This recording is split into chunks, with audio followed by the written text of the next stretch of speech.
नमस्कार। आज हम बात कर रहे हैं रॉबर्ट कियोसाकी की। हम वही किताब जिसने पर्सनल फाइनेंस में काफी हलचल मचाई थी, रिच डैड पुअर डैड। ये 1997 में आई थी और इसने लाखों लोगों की पैसे को लेकर सोच बदली है, सच में। हाँ। इसकी जो खासियत है ना, वो है दो अलग अलग पिताओं की कहानी। एक रिच डैड है और दूसरे पुअर डैड। एक अमीर बनने के गुर सिखाते हैं, दूसरे वो पारंपरिक रास्ते पर चलने वाले। तो हमारा मकसद है ये समझना कि भाई इस किताब में ऐसा क्या खास था, क्यों ये इतनी पॉपुलर हुई और इसके असली सबक क्या हैं। हाँ, तो चलिए देखते हैं जरा। सबसे पहले तो इस किताब की जो भाषा है वो कमाल की सरल है। मुश्किल लगने वाले शब्द है ना, जैसे एसेट्स, लायबिलिटीज या फिर कैश फ्लो, इनको बहुत आसानी से समझाया है। हाँ बिल्कुल, और यही इसकी सबसे बड़ी ताकत है।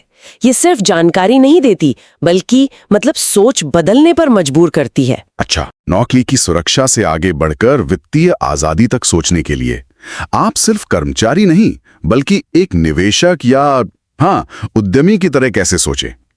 पैसे के लिए काम करने के बजाय पैसा आपके लिए कैसे काम करे, ये बुनियादी सवाल उठाती है ये किताब। अच्छा, तो ये जो संपत्ति और देनदारी वाली बात है, इसे थोड़ा और समझाएंगे, क्योंकि ये किताब के केंद्र में है ना। हाँ, जरूर। देखिए, कियोसाकी का सरल सा फंडा है, संपत्ति वो चीज है जो आपकी जेब में पैसा डाले, चाहे वो किराया हो, डिविडेंड हो या कोई और इनकम। और देनदारी वो है जो आपकी जेब से पैसा निकाले, जैसे कार लोन की किश्त या क्रेडिट कार्ड का बिल। और मजेदार बात यह है कि जिसे हम संपत्ति समझते हैं ना, जैसे अपना घर, वो भी रिच डैड के नजरिए से देनदारी हो सकती है, अगर उससे कोई आमदनी नहीं हो रही, सिर्फ खर्चे ही खर्चे। अरे हाँ, ये बात तो वाकई पारंपरिक सोच को सीधी चुनौती देती है। और ये सब कहानियों के जरिए बताया गया है, रिच डैड और पुअर डैड के उदाहरणों से, है ना। बिल्कुल, और यही इसे यादगार बनाता है। जो मुख्य सबक हैं वो यही हैं। अमीर लोग संपत्ति जमा करते हैं, जबकि बाकी लोग अक्सर देनदारियां खरीद लेते हैं ये सोचकर कि वो संपत्ति है। हाँ, ये बहुत आम गलती है। बिल्कुल। और दूसरा, पैसे के लिए खटना नहीं, बल्कि पैसे को अपने लिए काम पर लगाना सीखना जरूरी है। और शायद सबसे जरूरी बात, असली दुनिया की वित्तीय समझ, जिसे हम फाइनेंशियल लिटरेसी कहते हैं, वो किताबी पढ़ाई से कहीं ज्यादा मायने रखती है अमीर बनने के लिए।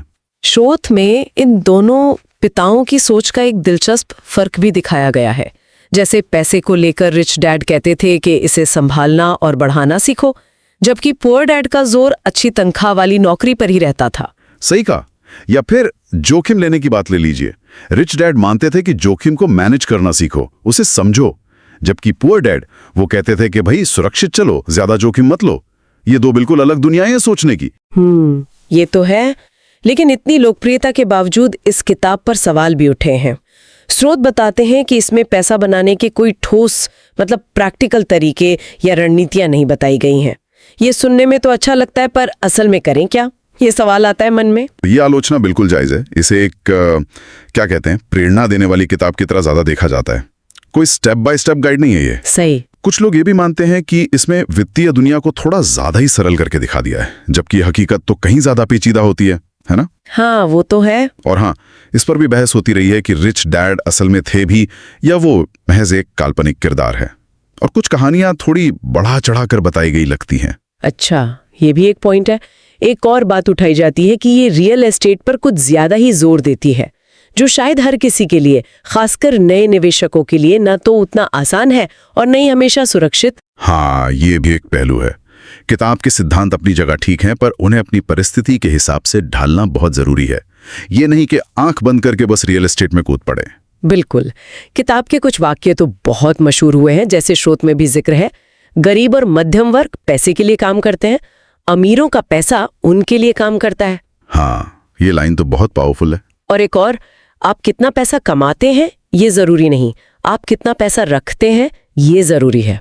ये लाइनें सच में सोचने पर मजबूर करती हैं। बिल्कुल करती हैं। तो कुल मिला के देखें तो स्रोत का निचोड़ यही है कि रिच डैड पुअर डैड इसलिए इतनी प्रभावशाली रही क्योंकि इसने पैसे, पढ़ाई और कामयाबी को लेकर हमारी बनी बनाई सोच को एक तरह से हिला दिया। एकदम सही।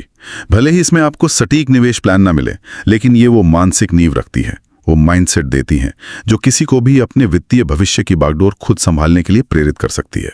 हाँ, इसे अक्सर फाइनेंशियल आजादी की राह पर पहला कदम माना जाता है, एक स्टार्टिंग पॉइंट। सही कहा। और इस चर्चा को समाप्त करते हुए एक सवाल शायद श्रोताओं के सोचने के लिए छोड़ा जा सकता है कि किसी के वित्तीय भविष्य को बनाने में जो हम स्कूल कॉलेज में सीखते हैं यानी पारंपरिक शिक्षा, और जो हम पैसे के बारे में खुद सीखते हैं यानी वित्तीय साक्षरता, इन दोनों के बीच सही तालमेल, सही बैलेंस क्या होना चाहिए, इस पर सोचना वाकई दिलचस्प होगा।